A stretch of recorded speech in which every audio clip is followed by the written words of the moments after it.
SP Neeraj Yadav Baghpat के बिनौली थाना क्षेत्र के बरनवा लक्षागृह स्थित श्री महानंद संस्कृत गुरुकुल परिसर में चल रहे चतुर्वेद पारायण महायज्ञ में पहुंचे। इस दौरान एसपी नीरज यादव ने कहा कि आज की युवा पीढ़ी को संस्कृत करने की जरूरत है। एसपी नीरज यादव ने कहा कि वर्तमान परिवेश में युवा पीढ़ी नशे की लत और आपराधिक गतिविधियों में लिप्त है, जो हम सबके लिए चिंता का विषय है। आज युवा पीढ़ी को अच्छी शिक्षा के साथ संस्कारित बनाए जाने की जरूरत है। हमारे ऋषि मुनियों ने हमें वेद परंपरा का ज्ञान दिया है, जिसमें आत्मसात पर जीवन को सार्थक बना सकते हैं। उन्होंने कहा कि लक्षागृह हमारी ऐतिहासिक संस्कृति की पहचान है।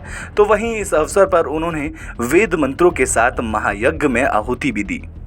लाक्षागृह पर लगभग पूज्यपाद गुरुदेव ब्रह्मचारी कृष्णदत्त जी महाराज जो त्रेतायुग श्रृंग ऋषि हुए हैं, उन्होंने एक उपक्रम प्रारंभ किया था आज से 64 साल पहले। तो 64वां चतुर्वेद पारायण महायज्ञ आज हम यानी कि जिसकी कल पूर्णाहुति है, तो उसमें सम्मिलित होने के लिए वो आए थे और जनता किस प्रकार से यज्ञ के साथ जुड़ करके वेद का अनुपालन कर सके, इसका उन्होंने संदेश दिया।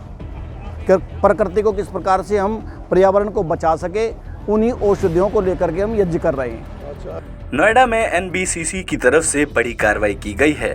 कोर्ट रिसीवर ने पूर्व क्रिकेटर महेंद्र सिंह धोनी समेत अमरपाली के 1490 गायब खरीदारों के फ्लॉट का आवंटन निरस्त कर दिया है। बता दें कि कई बार नोटिस दिए जाने के बावजूद दस्तावेज और बकाया जमा नहीं करने पर यह कार्रवाई की गई है, जहां सुप्रीम कोर्ट की ओर से नियुक्त कोर्ट रिसीवर की ओर से अब इन फ्लैटों की बिक्री की जाएगी। इसके लिए एक एजेंसी का भी चयन कर लिया गया है। बता दें कि कोर्ट रिसीवर ने वेबसाइट के माध्यम से सूचना में निरस्त फ्लैटों की जानकारी दी। इन खरीदारों को अंतिम नोटिस में दस्तावेज सत्यापन के लिए 15 फरवरी तक का मौका दिया गया था। होली को लेकर बदायूं क्लब फाग उत्सव का आयोजन किया गया। इस मौके पर 3 साल से लेकर 93 साल तक के लोगों ने सांस्कृतिक कार्यक्रम में प्रस्तुतियां दी, जहां कार्यक्रम में डीएम एसएसपी की पत्नी के साथ मौजूद रहे, जहां एसएसपी ओपी सिंह ने गीत गाकर सभी को होली की शुभकामनाएं दी।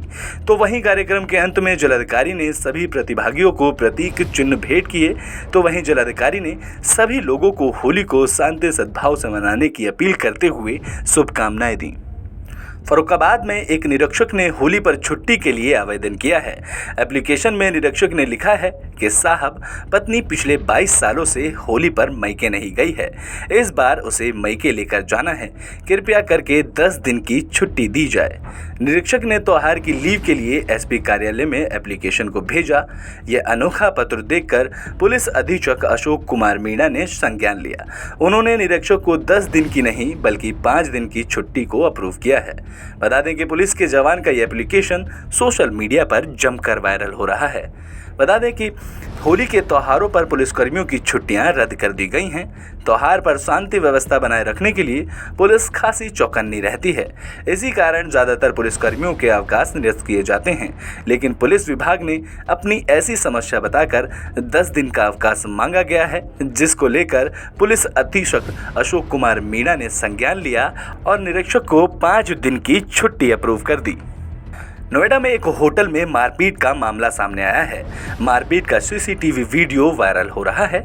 इस वीडियो में होटल कर्मचारी लोगों को पीटते दिख रहे हैं, जहां कर्मचारियों ने होटल में रहने आए एक परिवार और उनके रिश्तेदारों पर आरोप लगाया है कि उन्होंने होटल में रहने के दौरान टीवी फर्नीचर तोड़ दिया। इस बात को लेकर कर्मचारियों और परिवार के बीच विवाद हुआ था, जो बाद में मारपीट में तब्दील हो गया। तो वहीं मौके पर पहुंची पुलिस ने इस मामले में 4 लोगों के खिलाफ मुकदमा दर्ज कर आगे की कार्रवाई शुरू कर दी है।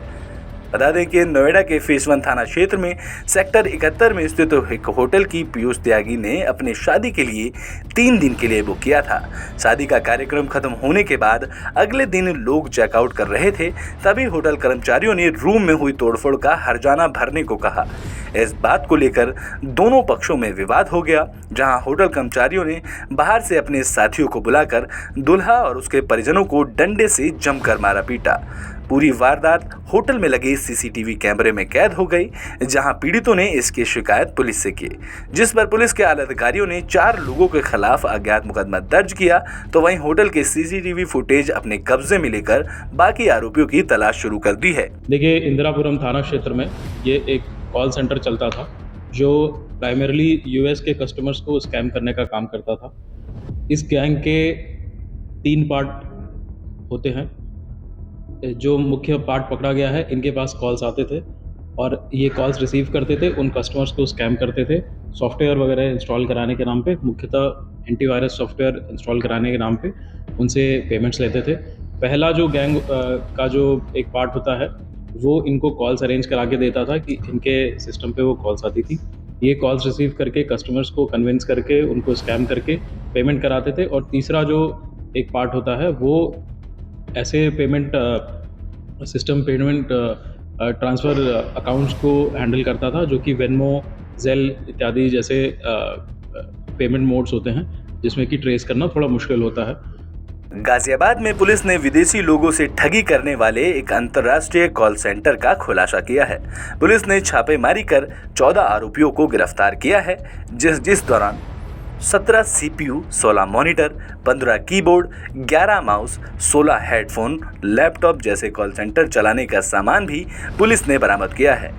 बता दें कि गिरफ्तार आरोपी पहले बल्क मैसेज के जरिए हजारों विदेशी लोगों को अलग अलग ऑनलाइन सर्विस देने का लालच दिया करते थे, जिसके लिए एक फर्जी कस्टमर केयर सर्विस नंबर भी जारी किया जाता था, जहां कस्टमर सर्विस पर रिटर्न कॉल करने वाले विदेशी नागरिकों को झांसा देकर और अपनी फर्जी बातों में फंसाकर उन्हें रिमोट एक्सेस सॉफ्टवेयर डाउनलोड करवाकर लाखों की ठगी को अंजाम दिया करते थे। अब तक यह गिरोह हजारों विदेशी नागरिकों को ठग चुका है।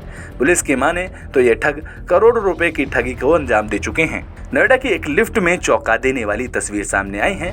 ग्रेटर नोएडा के वेस्ट की एक सोसाइटी के लिफ्ट में कुछ लड़कों का सीसीटीवी फुटेज सामने आया है। यह मामला ग्रेटर नोएडा वेस्ट की एस सिटी का बताया जा रहा है। यहाँ सोसाइटी में बी टावर में रह रहे कुछ लड़कों ने लिफ्ट में सिगरेट पीते दिखाई दिए, जहाँ लड़कों के हाथों में शराब की बोतल और सिगरेट पीते लड़के नजर आ रहे हैं। नशे में धुत युवकों ने लिफ्ट में ही अपनी महफिल जमा ली। मिली जानकारी के मुताबिक पूरा मामला बिसरख थाना क्षेत्र का बताया जा रहा है, जहां नशे में धुत युवकों की पूरी करतूत सोसाइटी के लिफ्ट में लगे सीसीटीवी कैमरे में कैद हो गई, जहां सीसीटीवी फुटेज में साफ देखा जा सकता है कि लिफ्ट में कुछ युवक शराब लेकर आते हैं। इसी दौरान एक युवक सीसीटीवी कैमरे की तरफ बिना किसी डर के सिगरेट पीता नजर आ रहा है।